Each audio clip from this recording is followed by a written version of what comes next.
Consider subscribing to the channel and turning on the bell. The race to redesign human biology.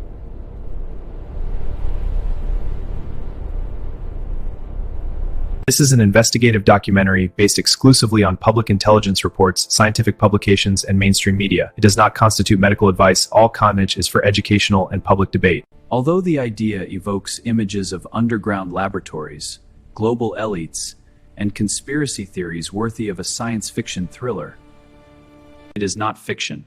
It is a real geopolitical, scientific, and economic race documented in intelligence reports, congressional hearings, high-level scientific Washington magazines.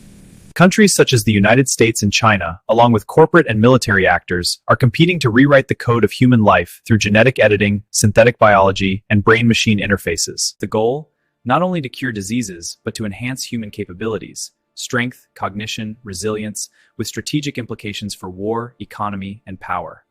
What seems like conspiracy is, in fact, open research, publicly funded, and discussed in forums such as the National Security Commission on Emerging Biotechnology.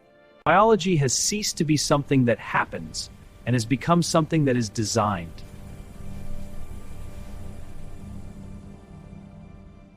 The milestone was CRISPR-Cas9 2012, a precise, cheap, and accessible genetic editing tool that allows cutting, pasting, or rewriting DNA with surgical precision.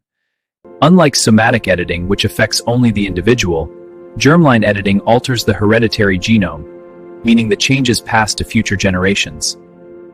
Parallel advances include synthetic biology, the ability to synthesize entire genomes from scratch. The Genome Project Right, launched in 2016, with projects such as the Synthetic Human Genome underway since 2025 in the UK, aims to build artificial human chromosomes, starting with approximately 2% of the human genome. DARPA and biological interfaces, programs such as AWARE, Alert Without Sleep, Protean, protein restoration against threats, and initiatives of bioprogramming via light generative octogenetics. These tools are not speculation. The first CRISPR-edited babies, the twins Lulu and Nana, 2018, were created by the Chinese scientist He Jiankui. The He Jiankui case was widely condemned by the international scientific community for serious ethical violations, who was sentenced to 3 years in prison in China, not for technical impossibility, but for ethical and regulatory violation. He edited the CCR5 gene for supposed HIV resistance.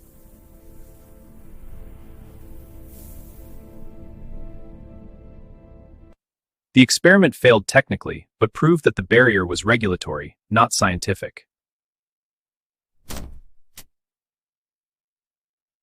The race is not between mad scientists, but between nation-states that see biology as a strategic domain equivalent to AI or semiconductors. China adopted the military-civil fusion strategy.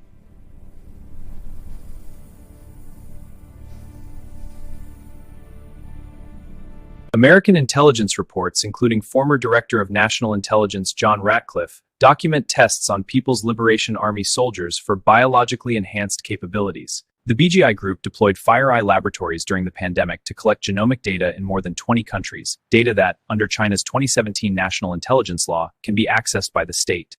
Beijing has redefined genetic data as a national strategic asset since 2019.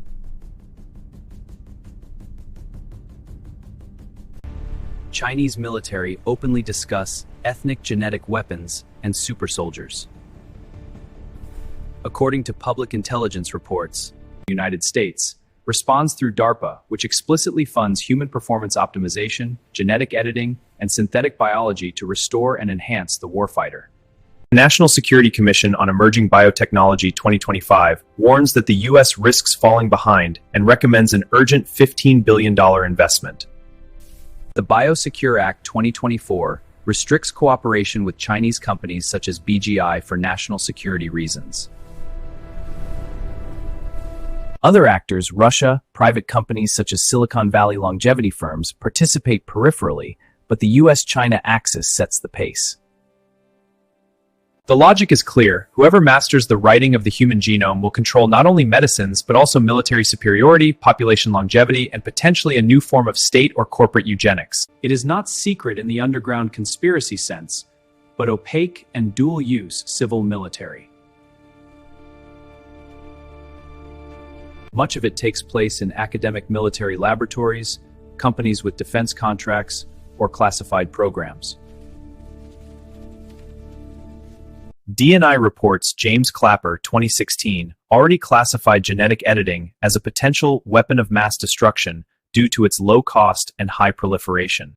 Mainstream media, Washington Post 2023, National Defense Magazine 2025, openly report the DNA arms race and the risk of genetically enhanced super soldiers. What makes the topic seem conspiratorial in public perception is the gap between official discourse and evidence of intentions for human enhancement. As noted by Anna Puglisi, former chief of U.S. intelligence counterintelligence for East Asia, whoever gets there first controls really incredible things, but there is potential for misuse. The risks are existential: genetic inequality, erosion of human diversity, proliferation of personalized biological weapons, and loss of ethical control. Potential benefits include eradication of hereditary diseases and radical extension of healthy life. But, without global governance, the Biological Weapons Convention is fragile. The race tends toward an ethical race to the bottom, as warned by analysts from the AEI. The lesson from He Jiankui is clear: technology advances faster than regulation.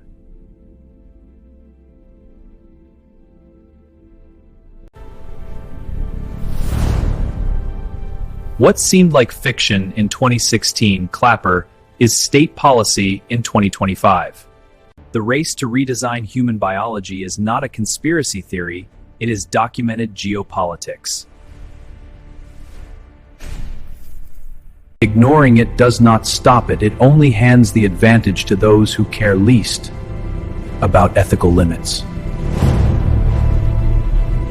Public, transparent, and urgent debate is the only way to ensure that this biological revolution serves humanity, and not a new form of domination. The sources are there, in official reports and reference newspapers. What remains is to look at them before the future is written without our consent. This video does not promote, endorse, or provide instructions on any form of genetic editing, experimental gene therapy, or biohacking.